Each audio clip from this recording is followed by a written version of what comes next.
Welcome. It's a for YouTube channel here.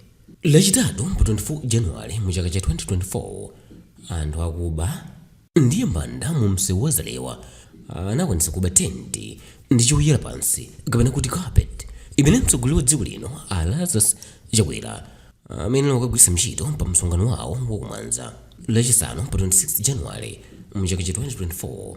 Nkhani yokhuza kubedwa kwa carpet iyi inayamba kumveka masamba a mchezo wa Facebook ndi WhatsApp mamawa walachinayi pa 25 January mu chaka cha 2024.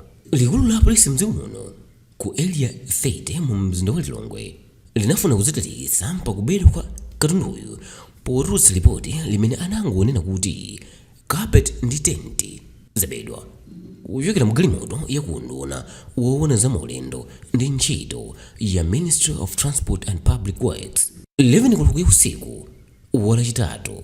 Izitu anachita dala posafuna kunyozitsa ofisi ya mtsogoleri wa dziko lino kuti chebetsa carpet kwa ambanda kumwazako. Galata imene inasayinilidwa ndi IPEZEKA amene ndi wofalitsa nkhani za polisi mdziko muno inanena kuti galimoto ya mtundu wa lole imene number plate yake ndi MG 4764 inali pa ulendo kupita ku boma la Mwanza kukagwira ntchito zake za boma, ndipo atafika pa muzi wina wotchedwa Laundi mu msewu wochoka kudzalewa kupita ku Mwanzako, carpet ndi tenti zinabedwa ndi anthu amene sakudziwika. Ndipo masana ake pa 25 January mu chaka cha 2024 IPEZEKA anatulutsanso chikalata china chachiwiri chimene analengeza kuti katundu wosowa uja wapezeka ndipo anthu awiri amene anabawa wagwira ndipo akuwasunga ku chitokosi cha polisi ku Mwanzako. Iwo anatinso ndi ntchito ndi udindo wa polisi mdziko muno kugwira ntchito yawo mwaukadaulo ndi kukwanisa kuti mdziko muno mukhale chitetezo chokwanira. Anyamata awiri amene anaba katunduyo ndi Reno Richard komanso Jonas Harold, onsewa ndi azaka 20 zakubadwa. Anyamatawa ndi ochokera mmodzi mwa Alaundi ndi alamfumu yaikulu mkanduku mboma la Mwanzalo. Nthawi zambiri pamalo amene panabedwa carpet ndi tenti sipoyamba kuti pabede katundu osiyanasiyana popeza anthu ambiri akhala kudandaula kamba ka umandawo, koma izi zadziwika kwambiri popeza zachitikira ofisi ya mtsogoleri wa dziko lino. Kwa amene akudziwa bwino, tikamapita ku Mwanza pamalopa pali mtunda ndipo galimoto zonyamula katundu zikuluzikulu za mtundu wa truck zimayenda pang'ono-pang'ono, ndipo apa ndi pamene akubawa amapezera mwayi wokwera kumbuyo kwa galimotozi ndi kuba katundu amene ampezamo galimotomo.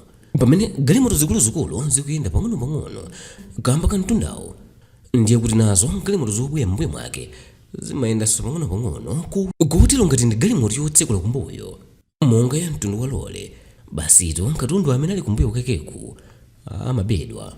Kubedwa kwa carpetiko kunachitika mtsogoleri wa dziko lino CHAKWERA atatsala ndi tsiku limodzi kuti apite ku Mwanzako kokatsegulira bwalo la Mwanza komanso ukaona mmene ntchito yomanga nyumba za polisi ikuyendera mbomalo.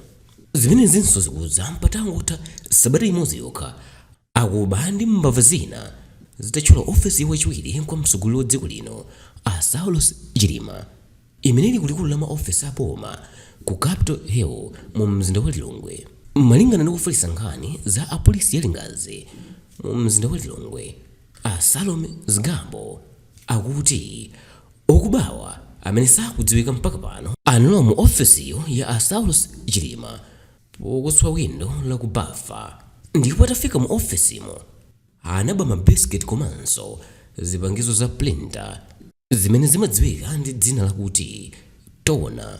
Mu chaka cha 2021 ofisi ya saulos chilimayi ya ku Capitol Hill inaswedwanso ndi kubedwamo zimene apolisi wakuti anachita ndi wogwira ntchito achitetezo ku ofisiyo.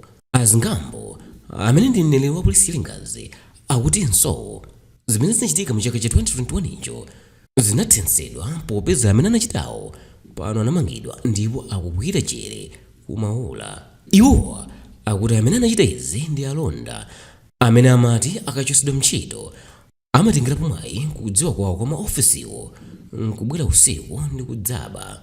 Mu chaka cha 2024 saulos chilima ali wachiwiri kwa mtsogoleri wa dziko lino mboma la chipani la Democratic Progressive Party DPP. Nyumba yawo imene amakhala kumudi mu mzinda wa Blantyre inathyoledwanso ndipo kunabedwa katundu wina kumeneko.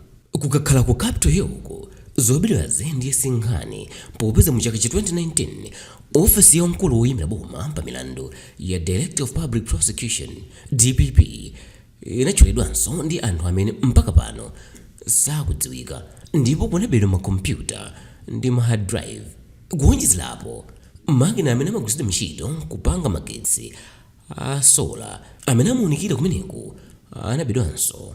Mukuyankhula kwawo Asole Mzingambo, mneneri wa polisi ya Lingazi, akutsindikabe kunena kuti amene amakhudzidwa ndi izi ndi alonda amene amalembedwa ntchito m'maofesi a unduna amene ali kumeneko, ndipo akachotsedwa anthu wantchito ndi pamene amakabako popeza amakhala akudziwa bwino mmene chitetezo cha maofesiwo chilili.